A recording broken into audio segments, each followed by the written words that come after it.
people energized and a little awake for something exciting this afternoon. Yeah. I love it. Okay, I'll get started. Welcome everyone to CNS Connect webinar series. I'm Megan Rufael, certification programs coordinator for the BCNS and ANA. Today I'm joined by Autumn Beam, who's going to share her expertise on understanding client personality types to improve outcomes. As a reminder, if you're a CNS, you can earn 1 CEU for today's webinar. We recently added category 5 to the recertification policy, which is participation as a learner in a professional and structured education, and the activity does not need to contain nutrition content. Please complete the survey that I'll post in the chat at the end of the webinar to get your certificate. If you have questions, please add them to the Q&A that can be found on your toolbar, and we'll address them at the end of the webinar. A bit about our speaker today. Autumn Beam is a CNS and the founder of Hope Wellness Nutrition in Los Angeles. She opened her private practice in 2018 and is a graduate of University of Bridgeport. Her primary client base includes influencers and those in the entertainment business. Hope Wellness is not her first time owning a business, and her 20-year background in business marketing, networking, and sales has helped her with building her practice and her team. Autumn is passionate about growing a company to create a pathway for CNSs to work together and collaborate under one umbrella. Thank you for joining us, Autumn, and I'll let you take it from here. Yeah, thanks, Megan, for having me. I appreciate it. Let me get my screen shared here for y'all so you can see everything. Hopefully everybody can see this. I'm going to hide my face because I do not need to look at myself. Thanks so much. That's awkward. Okay. So I'm super excited to be here today, and I'm just going to say something up front before I jump in. I highly recommend taking notes. If you want to remember some of the things, I do have the slides here that you can follow, obviously, but I'm going to be powering through a lot of information somewhat quickly just because of time. But we'll talk at the end about where you can get more information about the things that I'll talk about today. But feel free to take some notes as we go. So as Megan mentioned, we're going to be talking about understanding personality types, and we'll jump into why this is important, how it helps you, how it helps your clients, what the types are, etc. But before I do that, I want to give a little background as to how I got interested in personality typing. So I guess I was kind of always interested in understanding people, and let's be real, it probably started with like magazine quizzes. Like if you're old enough to remember, you might recognize like YM or Teen Magazine, Bop, or 17 Magazine. They always had some sort of like cutesy quiz at the end, and then you got to score it and figure out, ooh, what's my whatever it was asking. But so that was kind of the beginning. I think we all kind of liked those types of things. But in college, my undergraduate degree was in business marketing, and we talked a lot about personality types in organizational behavior. And we learned a lot about like developing company culture and leadership, employee development, and a lot of that was using different personality assessments. So after college, I had the pleasure of starting a nonprofit arm of an organization at a military base, where one of my responsibilities was to book speakers.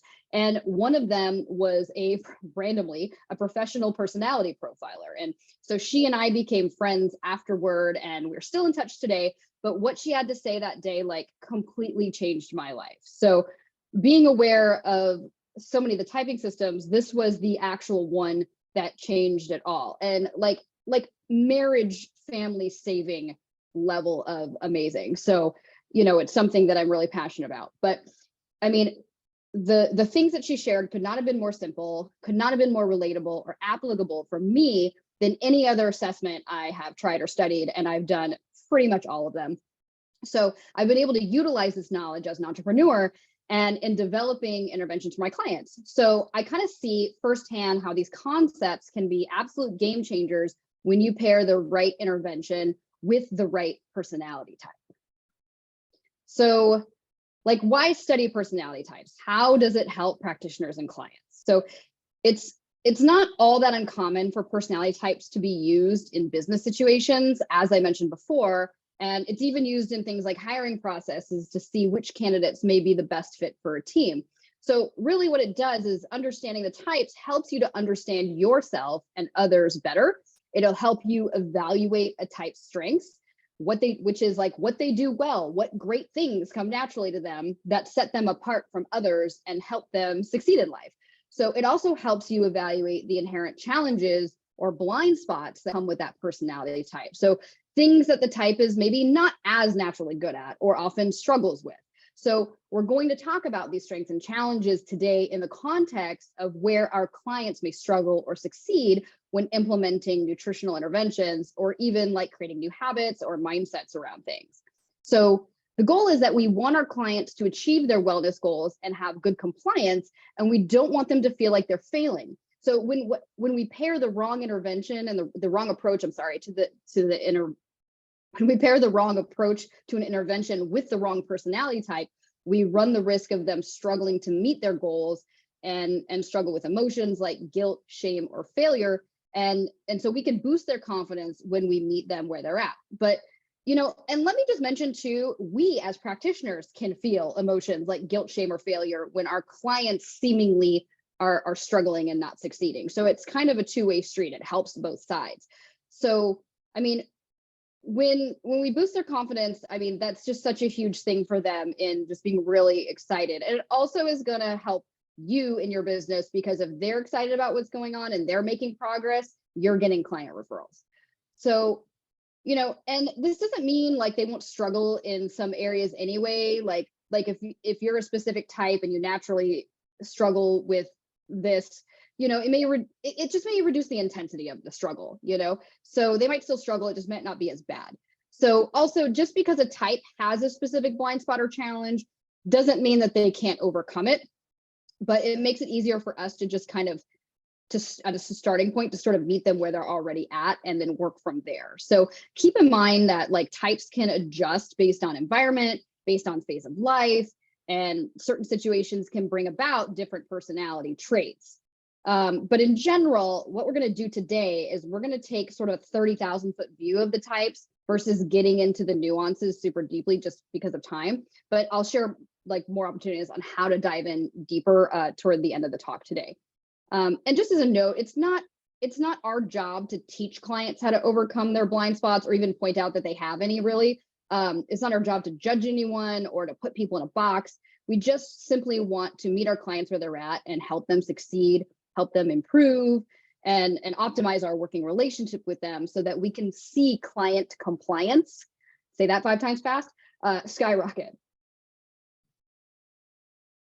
So there are many types of personality assessments that you might be familiar with and that you may even prefer to what we'll talk about today. But I'll share kind of why we use my favorite assessment, but let's talk about some of the differences between these familiar ones. So first we have the Myers-Briggs. I feel like everyone's pretty much heard of the Myers-Briggs. There's 16 different types. They're not really easy to remember offhand. And the creator of the foundation of the Myers-Briggs principles, Dr. Young, kind of had this assumption that personality types are fixed and cannot be changed, which is a little different than what I will use. The Enneagram is another one that's really popular right now. And it kind of is related to how childhood and environment shaped their motivations and therefore the behaviors. And it has a lot to do with sort of survival mechanisms that they developed that kind of turn out to be certain behaviors. And with the Enneagram, there's 8 types. And that's a lot less than some other tests, but it's more complex and involved for our purposes. But I will mention that the one we'll talk about today, my favorite one, is a great foundation. And the Enneagram is kind of a great follow-up. Because again, it is so complex, but the insights can be helpful, particularly if you're working with clients who have experienced trauma. And so I'll give you kind of example, not necessarily a traumatic experience, but I had a client who is familiar with the Enneagram. She has bipolar disorder. She's a college athlete. So she was doing so many things and at the same time, and she like had college classes and she was doing competitions and she was doing all of her finals and final projects, and that she struggles with anxiety and depression at the same time, and she has a job. And so she was starting to shut down, and not care about anything, didn't care if she studied for a test, didn't care if she did anything on time.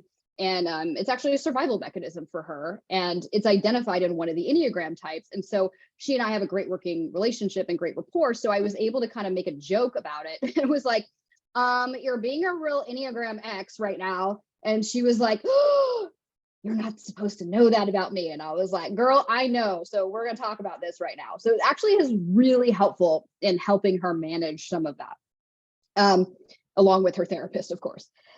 Strengths Finder is another one. It helps individuals determine their top 5 strengths of 34 different types to help build on natural strengths, mainly for career satisfaction and growth. I mean, 34 types is just too many types, and it's not client focused for our purposes. It's more like corporate business focused. So we're not going to use that. And I could go on and on. There are so many more to include, like ones that use animals and colors and shapes and other adjectives to identify the type. But I just mentioned these few just to kind of give you an idea of why the one we're about to talk about is my favorite and why I prefer it. So one of the reasons is because it is so simple and it's accurate. So it's simple in that there are 4 general types. They're easy to remember individually. It's easy to remember when you combine them for blended types, and we'll talk about that later. Unlike something like the Myers-Briggs, which you like practically need like a degree in to remember what all the things mean offhand without like studying it in a book. And the other part is like the type we're going to learn today is you don't need to do an assessment to identify one's type. You can, and they exist, but you don't need to. But if you do one, they're typically only 20 to 30 questions. Whereas like the Myers-Briggs has 90, the Enneagram has 105, the Strengths Finders has 177. I'm like, if you wanted to like include that as part of your intake form to kind of identify your clients, you don't need to, but if you wanted to, it's like those are a prohibitive number of questions in addition to the intake form that you're doing. The other thing, it's easy to remember and identify without needing to consult a book, like I said, or a framework, and refer to client type. So once you learn it, it kind of sticks with you.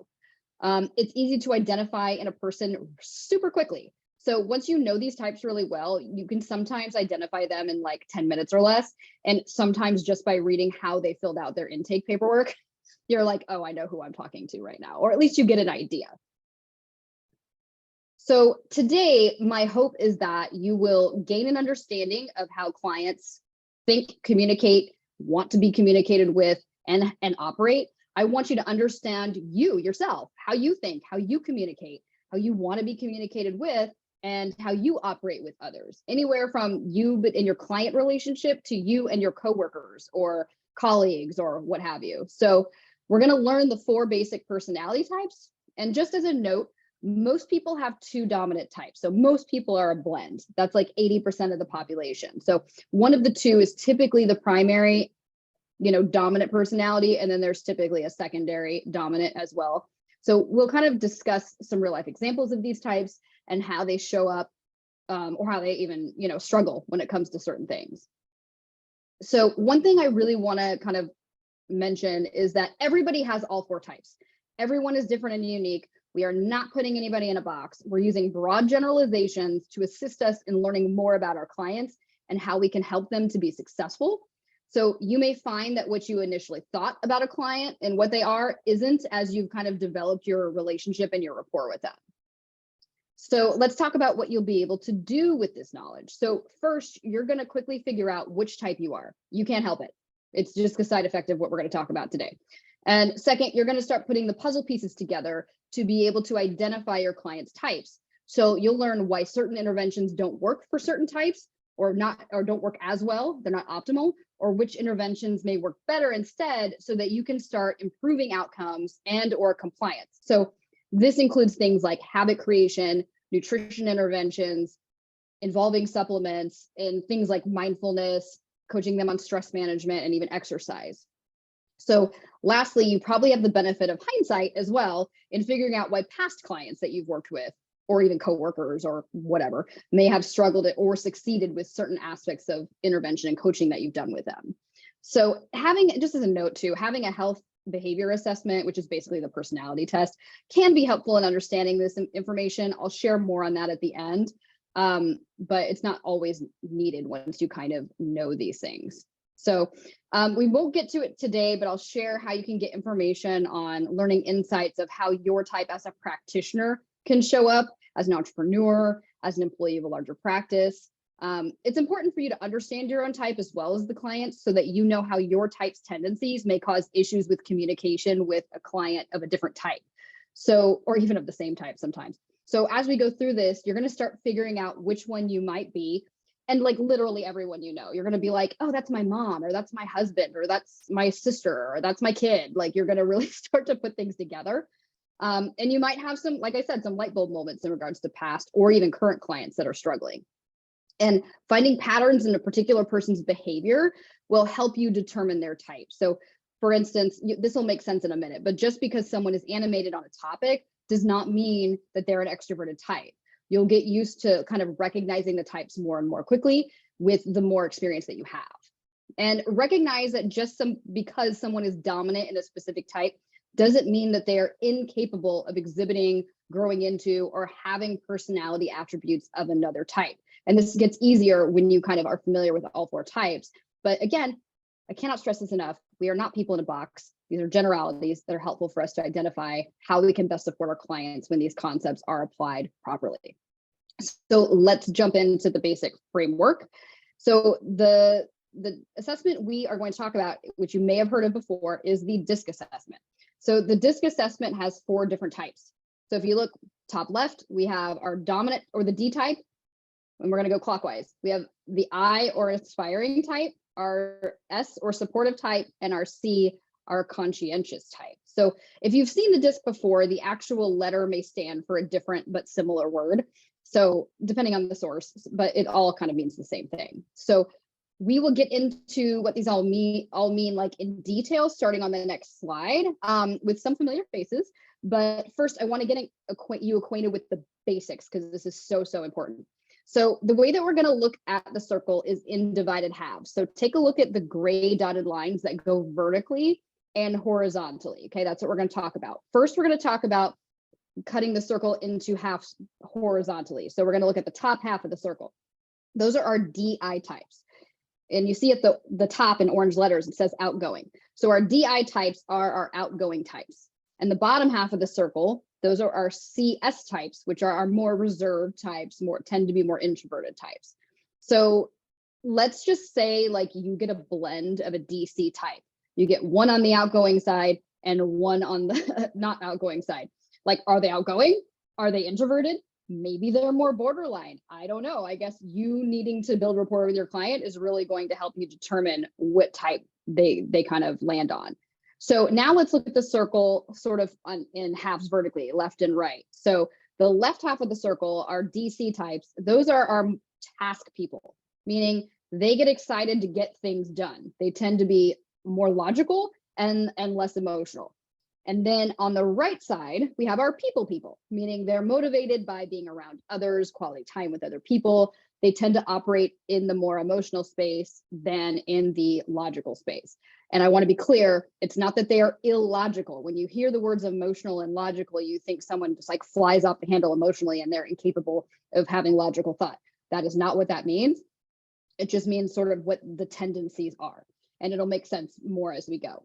And so we're going to get to the next slide, but already I can tell you, you can almost pinpoint what you guys might be if you don't know already, based on what you're thinking right now. So if you are a D, you're likely thinking, okay, can we just get to it already? Like, tell me what to do and I'll do it. And if you're an I, you're likely thinking like, ooh, this is super fun. I'm going to tell everyone about this as soon as we're done. Like if you haven't started texting people already while I'm talking. If you're an S, you're likely thinking like, oh, I bet this information can help my friend Stephanie. She's had a tough time with her coworkers. And if you're a C, you're likely thinking, what's the scientific research behind this? Is this even real? So let's jump into what the letters mean in a bit more detail. So there's a lot to look at on this slide. So we are going to start with the top left again, sort of going clockwise. So let's look at our D dominant. These are our just do it people. Okay. And this is like our Dwight Schrute from The Office. So just as a note too, a true D, like a solid D, if like you're a dominant D and lower in everything else, you are the rarest of all personality types. But Ds, and this is where I'm going to start running through things kind of quickly for time. So, do your best to take notes here. But a D is outgoing and task oriented, like we said. They are often leadership oriented people. They are typically multitaskers. They are easily bored. They tend to move from task to task without slowing down. And these are going to be your people who are super goal oriented and they're pretty self-motivated with their own inner drive. They enjoy competition. They tend to be your competitive people, even if it's only with themselves. But if you know someone, or even yourself, who was like a kid who was like, I'll race you to the swings because you wanted to get there first, even though nobody else cared about who got there first, like you're likely a D in some capacity. Ds are quick decision makers, which can be a really good and a bad thing sometimes. It's good because it's like, yes, let's get this show on the road, let's move. But at the same time, sometimes Ds can miss important details because they move too fast. So good and bad, not good and bad, but like optimal, less optimal, right? They often have an organized task list or a calendar of events. These can especially be people who are really good at keeping like a digital calendar, or they might, even better, they might be somebody who has a digital to-do list, a calendar, a paper calendar, and a paper to-do list, and have multiple things in multiple places. Ds are most likely to be workaholics. Ds are also bottom line communicators. Cs are the same way, but what that means, if you're a bottom line communicator, it means you get straight to the point. Like there's no flowery language. Like if someone sends you an email and let's say you're a D and someone sends you an email and you're responding to it, you get directly to the question that they asked without asking like, how's your weekend? How are you doing? How are things going? Blah, blah, blah, blah, blah. Like you get straight to the point because you're like, look, this responding to this email is a task and I'm getting this task done and I'm moving on to the next task. Funnily, is that a word? I don't know. Funny enough, Ds expect you to be on time, even if they are late. Ds tend to be very direct and very blunt. There's a degree of bluntness depending on how D someone is. Typically, Ds are driven by logic versus emotions. And so sometimes they can be seen as lacking emotion because the task comes before the emotions. And so what that might look like is if you go through something very stressful or very dramatic or traumatic, you might go to, okay, what do I need to do to resolve this problem before you get emotional about it? The emotions might come later. And sometimes when emotions are sort of buried under the rubble of the to-do list. So this is just in everyday life. So they often don't recognize what they feel as much as what needs to get done. So let's move on to the inspiring type. We have our Chandler Bing from Friends, and they are the have fun doing it people. So they are highly social. They tend to be really funny, life of the party. They love to network. They are great at motivating and persuading others. They are excellent salespeople. They tend to move very quickly from thing to thing.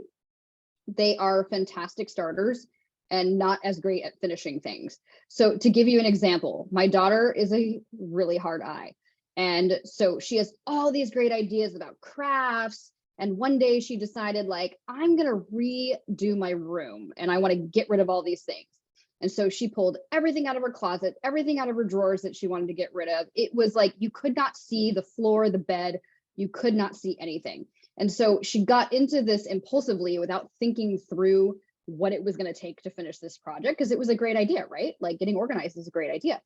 But then she left it there for like 2 weeks because she couldn't finish the project. And I legitimately had to like hold her hand and tell her what to do next, because then it was also overwhelming. So it was, it's just kind of funny. So they're often identified as funny. So our Jim Carreys of the world, another I. They have emotional highs and lows. So it means like a good day is amazing. It's the best day ever. Everything is so fun. And then they have like a bad day is like the worst day ever. It's the worst day of their life. They're easily distracted. So these are your squirrel people. They're like squirrel, They will move on to the most exciting or most interesting thing in the moment. They often have many different friend groups, not necessarily connected to each other. They are talkers. They love to talk. They talk more than they listen. They will sometimes embellish stories to make them more exciting. They don't like to be bored, and they don't like things to feel like work, and they do not sit still. I once had my friend who's a personality profiler. She once told me that, and this is just, I'm not a doctor, but she once said that and she's not either, so take this with a grain of salt, but she once said that she felt like a lot of I kids were misdiagnosed ADHD because of their I-ness. I don't know, take that with a grain of salt, but I could see it, but interesting. But anyway, so they are often flashy dressers and are considered trendy, or in their attire, makeup. They love accessories. They often are disorganized and messy. They lose things a lot. They're often late due to losing track of time, but they are very creative people. So let's jump into our S, our supportive type. Another word you could see used is steady. They are the do it with others people. So I have our Gloria Delgado Pritchett from Modern Family.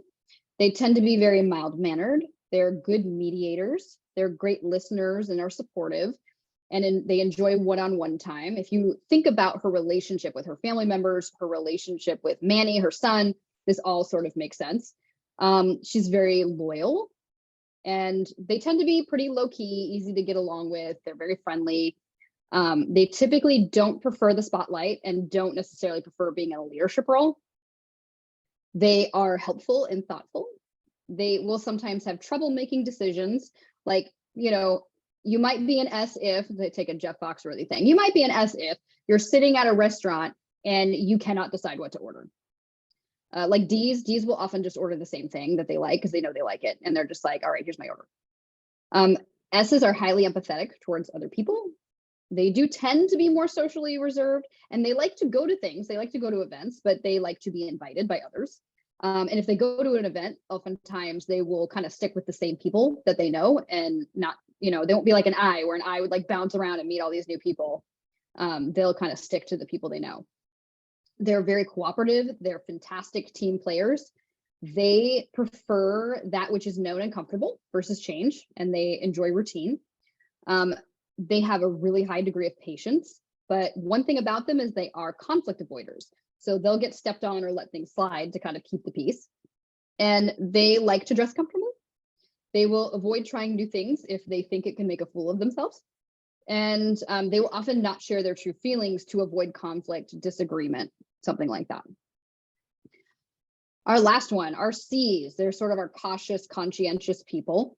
They are the we'll think about doing it when all the facts are gathered type person. So this is our Amy Fowler from The Big Bang Theory, Sheldon Cooper from The Big Bang Theory, also another C, and probably most of the characters on that show, honestly.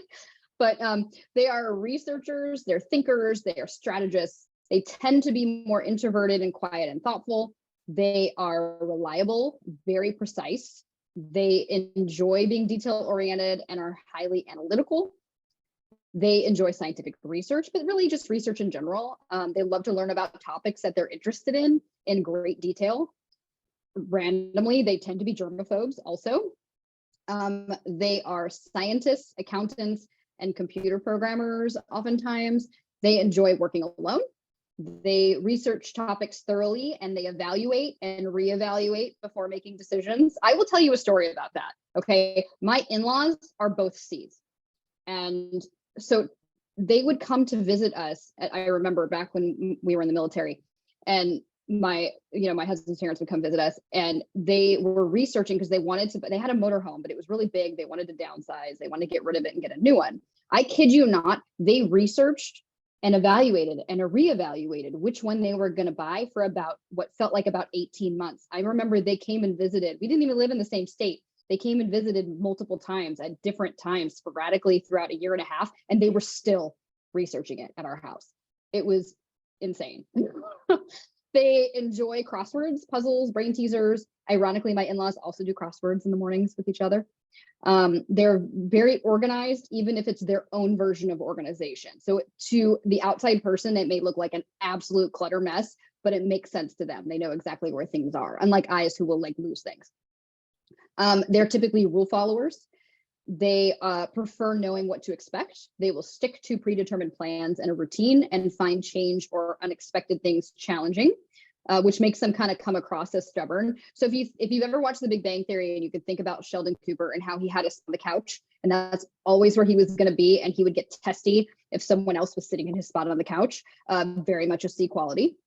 They value quality over quantity and will take longer to complete a project or make decisions. They tend to be pack rats because they think they might need everything one day. And they have high expectations of themselves and others.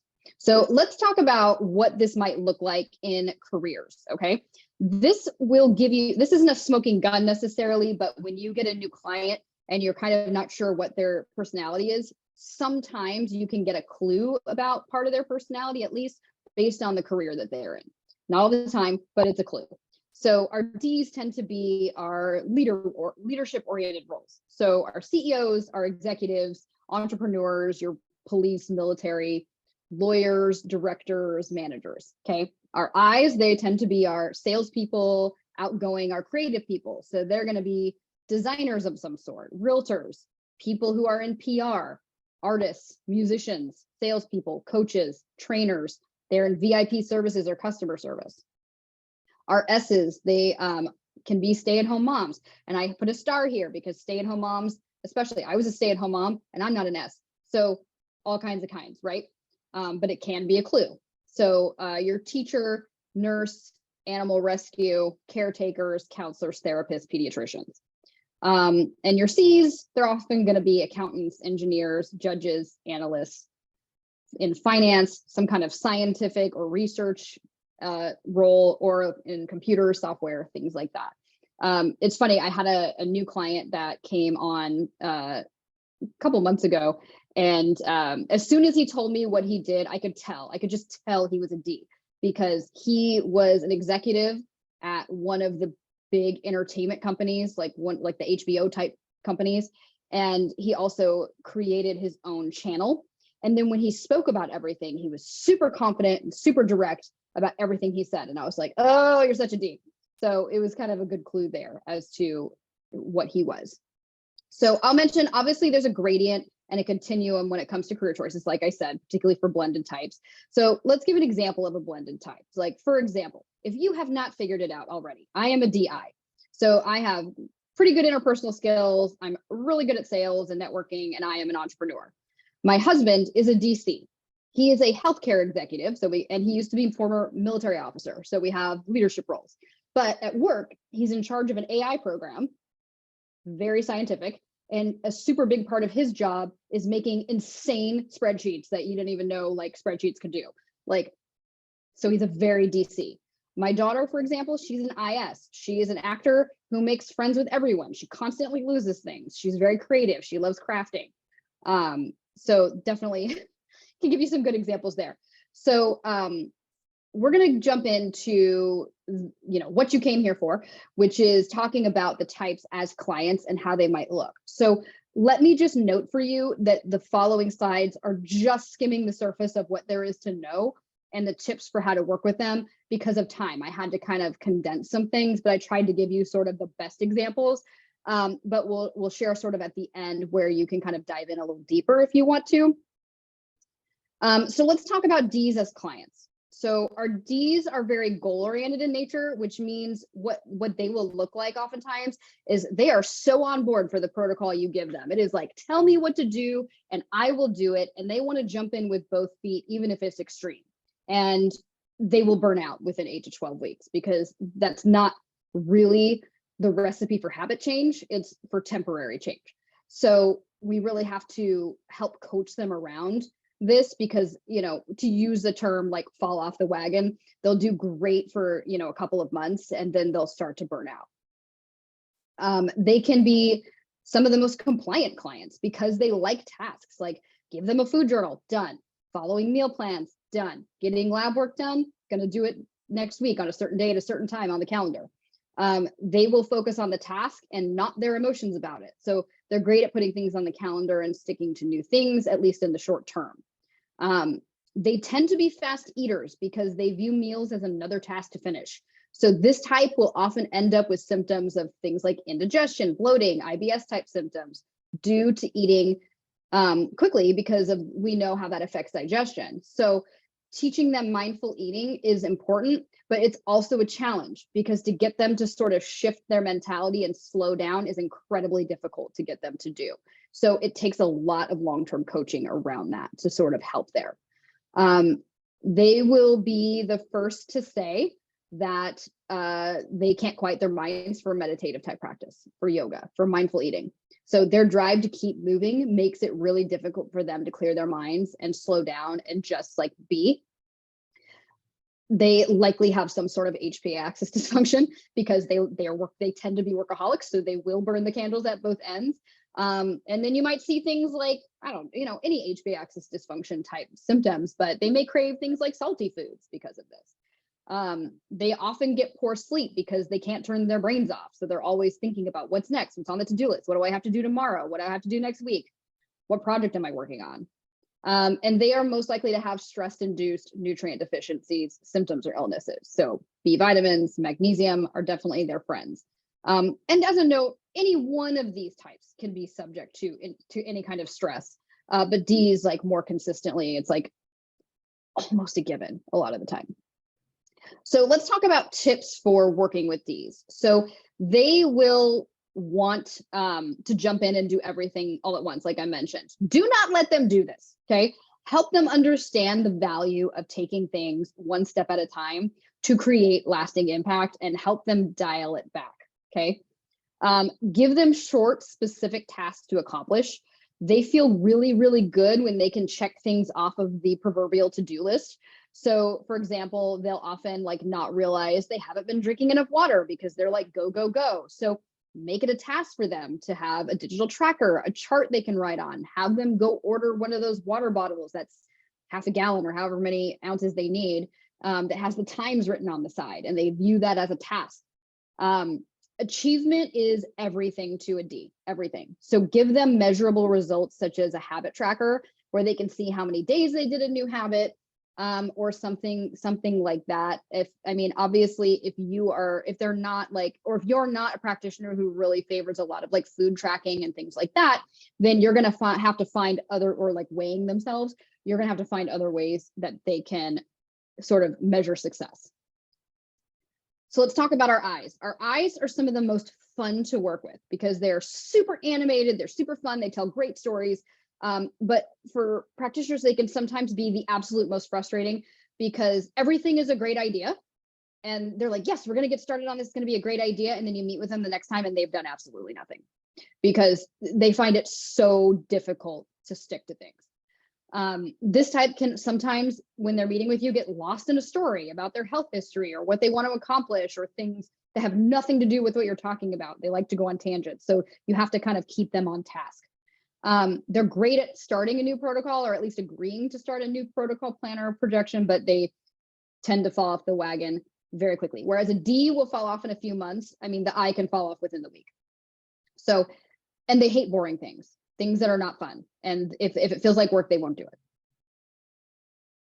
So tips for working with the I. So we want to make things a game, okay?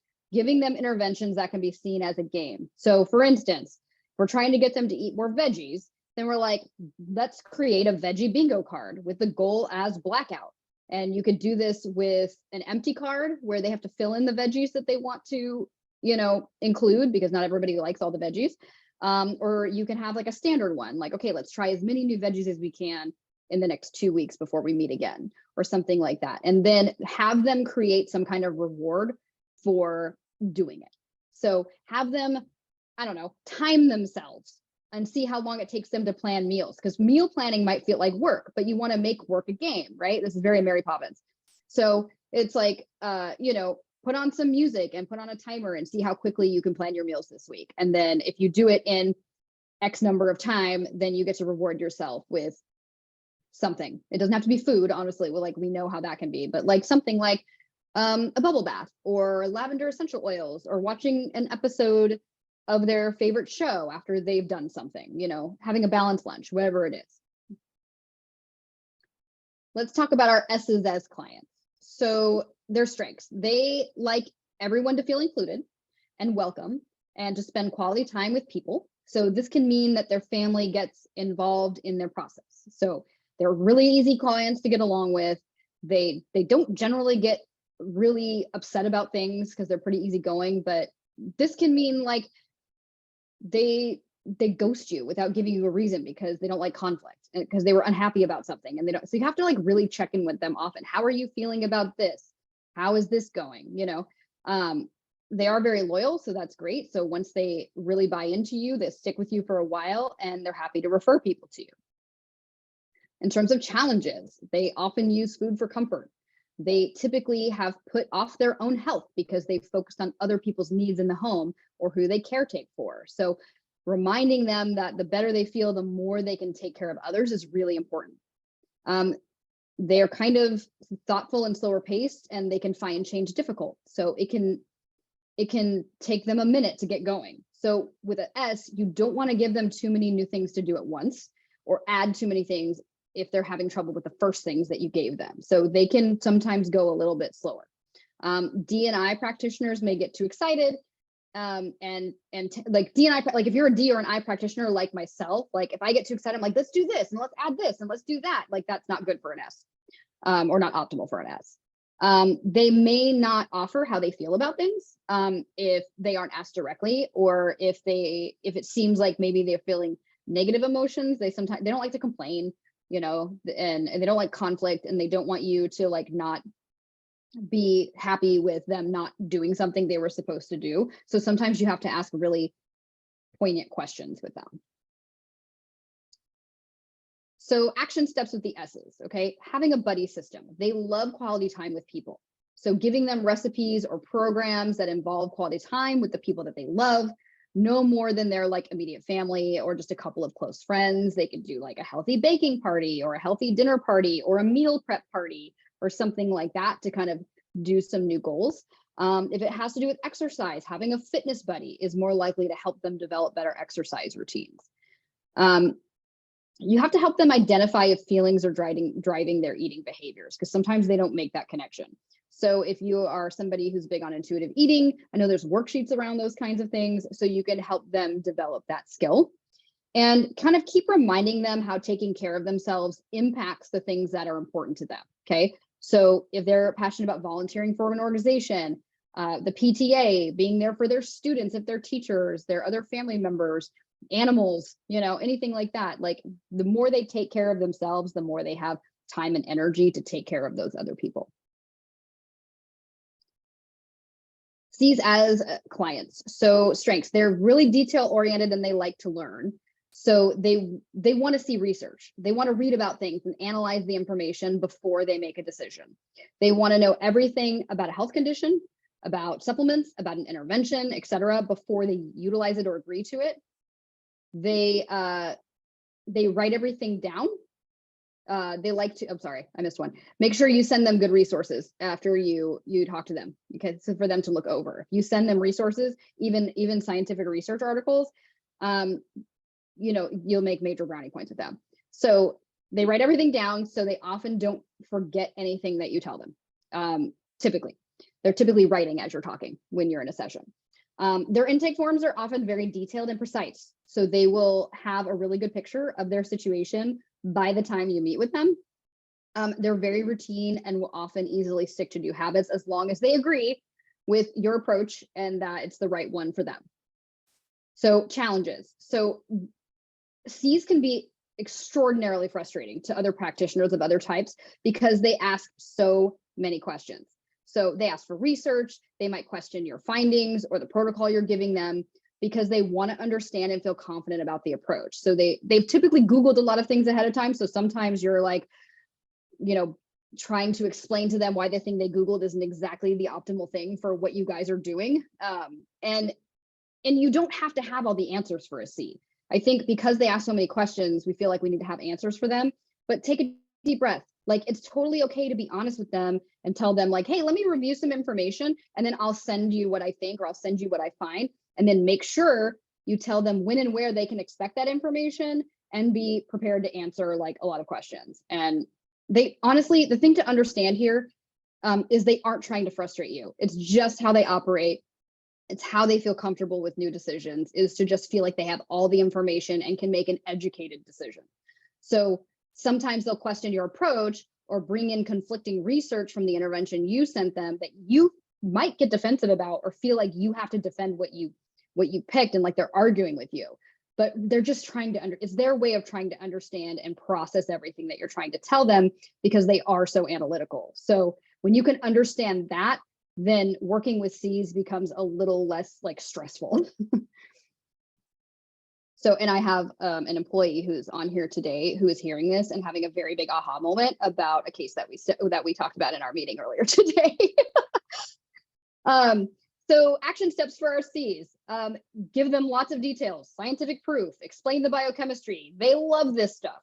D's and I's do not do this. They do not care. They are tell me what to do and I will do it people. They don't want all the scientific biochemical pathways of the things, okay? C's, they love this. So they may want to write everything down. They want to journal what they eat, what the macronutrients are, how many grams of fat they consumed, et cetera. And it can seem obsessive at times. So if you're not a practitioner that encourages tracking everything all the time, then you may have to do some work with them on what is important to track and what isn't. So you'll need to give them some kind of tracker for them to track some kind of empirical data to sort of make them feel better about it and to kind of like redirect when they're trying to do some of these things if it's not something that is optimal for them. They tend to be perfectionists and they can get critical and frustrated if they don't meet their own high expectations of themselves or if you don't meet their expectations. And sometimes their expectations are not realistic. So they can get critical or frustrated if expectations aren't met. And so it's just a matter of like explaining things through, coaching them around it, giving them the correct expectations of what you guys are doing together, and the mentality they should have around doing that work. And before they have come to you, by the way, they have probably done ridiculous extensive research about you, your company, your approach. They have read every single solitary word on your website. If enough information wasn't available, then they'll talk to you. They'll have a discovery call. They'll ask a ton of questions. And then they want to think about it for a few days before deciding to work with you because they don't make quick decisions. They have to analyze and reanalyze. So, and keep in mind, they've probably talked to 3 other people like you and done the same thing with them and gathered information from them as well. So they might even go so far as to make a spreadsheet and do the math to see like how much money it costs per minute to work with you. Like it depending on the person, it can get really extreme. So if they do decide to work with you, then it is like the highest compliment. Honestly, you should feel really, really good if a C decides to work with you. Okay, so I want to leave time for questions. So this is sort of the end of what I have prepared today. Just to give you more information on what we have available for you to kind of review this and learn even more. There's a mini course available that's offered. You do get CEU credits for it. You can get 2 CEU credits for it under the same category as what you get today with the business development. And so you'll learn even more about, like I said, I had to kind of abbreviate things today, but you'll get into an even deeper dive into the types that we talked about as our clients and even more strategic approaches to supporting them for better outcomes. If you're a practitioner, this is where we dive into like your strengths and challenges as a practitioner, entrepreneur, as an employee of a company, and learn to better support your clients through understanding yourself a little bit more. We'll do a deeper dive into blended types and what that looks like and how to work with blended types. And so it's 7 easy, fun modules. There are free and paid resources inside of it as well if you want to go even further than the mini course, if you like geek out on this stuff. There's a free bonus included in it, which is actually giving you a healthcare specific assessment, which is basically a personality assessment test that is specific to our industry. Yeah, you can get the CEU credits for it and all that stuff. So you can go to the website here, hopewellnessla.com/types is the website where you can register for that as a CNS, because you are my people. You guys get like $80 off if you want to do it using the CNS types 23 code. So feel free to do that. And I think Megan is going to put the direct registration page link in the chat as well. But if anybody has any questions, I am happy to take them.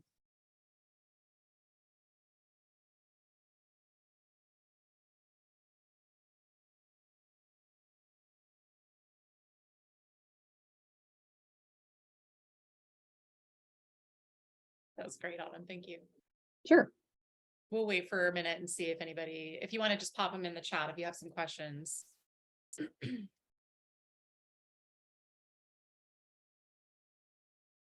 Like, wow, either I talked too fast or I was like really clear. I'm going to lean toward the latter. All right, good. It was pretty straightforward, I thought. Oh, good. I'm so glad. Okay, I'm we so glad. have a question. What if you find yourself in all four categories? Then you are a very unique personality type, because the even across the board is actually one of the more unique ones. But what it means is that you are super well-rounded and a well-balanced person.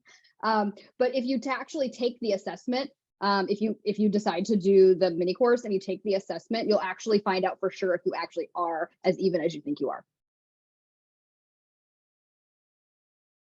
Okay. And another question from Sarah. What percentage of your coaching sessions are nutrition oriented?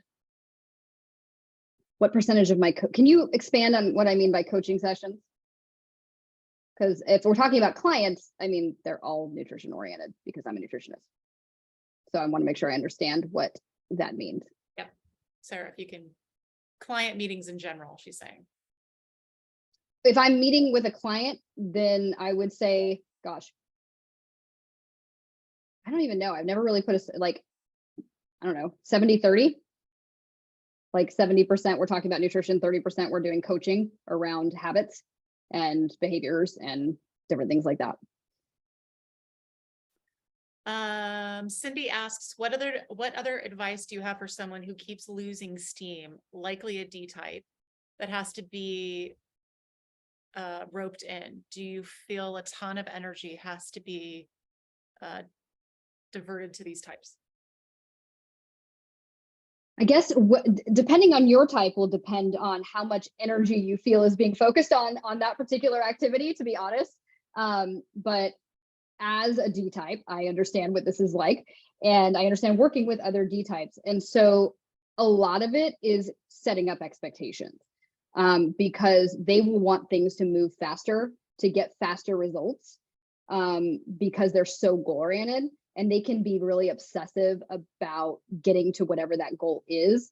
And they prefer that it happens faster because that makes them feel more accomplished.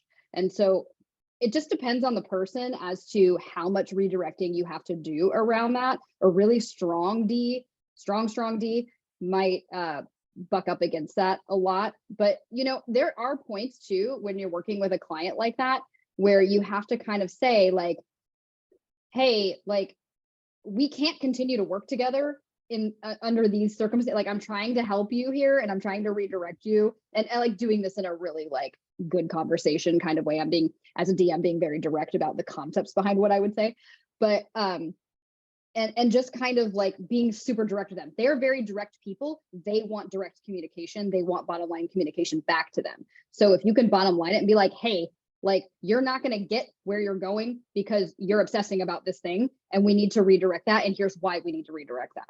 So that's totally okay to do with the D. Okay. Tammy says, Autumn, yep, you're a DI. Laugh out loud. Can these types adjust based on situation in life, stage of life? I can think of clients I work with who have some D behavior, but also S and C. Oh, absolutely. 100%. I mean, you might change, like, I think the core of what's there kind of stays there in some ways. Like, remember how I went back and I mentioned the stay-at-home mom, right? And so the stay-at-home mom who is a DI like myself, like, I want to go do all kinds of things. You know, I want to go be social and have my kid have play dates and do all these things. And I wanted to get all the house tasks done. So I had my to-do list of the cleaning and the cooking and the grocery planning and whatever needed to be done, and the schedule for the TOTS classes and whatever. So that's how kind of a D and I shows up that way. But, you know, as I've gotten older and my daughter is older, you know, I'm still a DI, but I might exhibit more S-like behaviors. And my husband is very much he's a DC, but has a lot of C. Like, remember the germaphobe I talked about?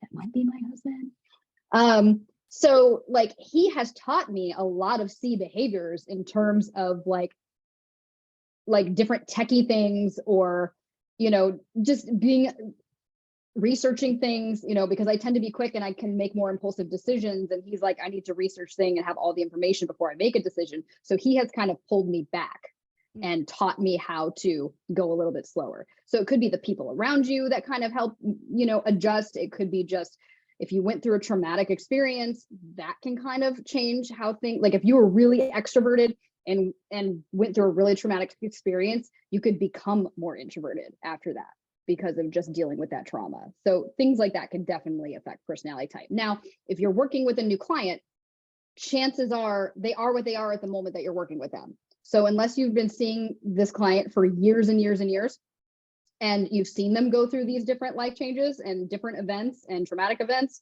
you're not likely to see that change. So most clients are probably going to be what they are while you're working with them. Okay, and one more from Michaela. She's asking, do you give clients this assessment to determine their type, or is this what you pick up from talking to them and then you categorize them? Yeah, exactly. I used assessments, not with my clients, but because I've been studying personality types and this personality assessment for so many years, I did use assessments more in the beginning to get really familiar with it. And now that I don't need to use it at all. Great. Any other questions? If you guys want to type them in, we have a few more minutes. Yeah, you tend to get really excited about this topic. Handful of people saying that they found this very useful, Autumn. Oh, wonderful. Yeah. Glad to hear it. Yeah, it really makes my job so much easier working with clients. Like I used to get like really, like my husband being a C, I would get really, remember when I talked in the beginning, if you caught the beginning, about how it would like change my marriage, honestly, it was because of his C-ness. And I have no C in me at all. And he and my daughter will argue a lot too, because I's and C's are on the opposite end of the spectrum, right? And she's like hardcore I, and they like don't see eye to eye. And it was funny because the other day he told me, because she and I are both have some I in us, that he was like, you guys have one brain. Like you share the same brain. I don't understand. Like things that she and I think are like super obvious. We're like, what? You know, because he just doesn't think the same way that we do. And so, you know, when he was so research oriented and expectation management, the way that he handles expectation management, because C's are like major on expectations. That was something that he and I in our marriage had to work through. And for me to understand how C's think was mind blowing and like totally game changing for our marriage. Things I used to get pissed off about, I'm like, oh, you're just like that. Okay. It's like ingrained in your DNA. We got another one. If someone is the opposite sides of the corner, such as SD, how does that dynamic work? Any thoughts on that for a practitioner and for a client? Yes, so you can learn more about that in the mini course in terms of practitioners and discussing things with clients. But I don't know which is the client and which is the practitioner. Okay, so me as a D, if I'm working with an S practitioner, then I have to, like, I have this tendency to be very direct and kind of steamroll, talk a lot, and sort of take the floor, as it were, because I'm the subject matter expert, right? I'm the nutritionist and I'm being leadership oriented. This is just what I do. Like, and I like that term leadership oriented instead of bossy, just saying. But you know, you have to learn as a D practitioner to slow down and to listen more, to not take things so task oriented, because they're emotional people, right? You need to tap into their emotion. And so you have to ask them a lot of questions around how they're feeling, and maybe as many questions about how they're feeling as you're asking them about what tasks they completed. Because if you roll in there focusing on the tasks, then like you're never getting to the bottom of the things that they're feeling. And that's sometimes the crux of the issue with S's, is how their emotions might be getting in the way of some things. So it's really important for coaching, on the opposite end of the spectrum. So if you're an S practitioner with a D client, then you know that you can be like, you need to meet their energy when you can, because they respond really well to confidence. So sometimes being more reserved, and it's not that they won't listen to you if you're not confident or if you don't sound confident. It's just that, they really like people to match their level of confidence. So it's okay to be direct with them. It's okay to be like, no, I know what I'm talking about. It's okay to be bottom line with them. You don't need and equally, you need to focus on the task and the goal-oriented nature of the client more than you are focusing on their emotions. but you do need to focus on their emotions because they will bury them under the tasks. And you do need to tap into that sometimes. So it's a balance. It's sort of a seesaw between like meeting the D where they're at, but also trying to foster this emotional side that they're not naturally letting you see. That's so interesting. That's it for questions, and that's our time. I have in the chat a link to the continuing education survey, so you can grab that and fill that out for a certificate for this for continuing education. And then, as Autumn mentioned, her class is also, there's a direct link to that in there as well. And thanks so much, Autumn. This was awesome. Yeah, happy to help. So if anyone has any questions, I threw my email on there, but you can also get me through my website or what have you. So thanks, everybody. Great. Thank you.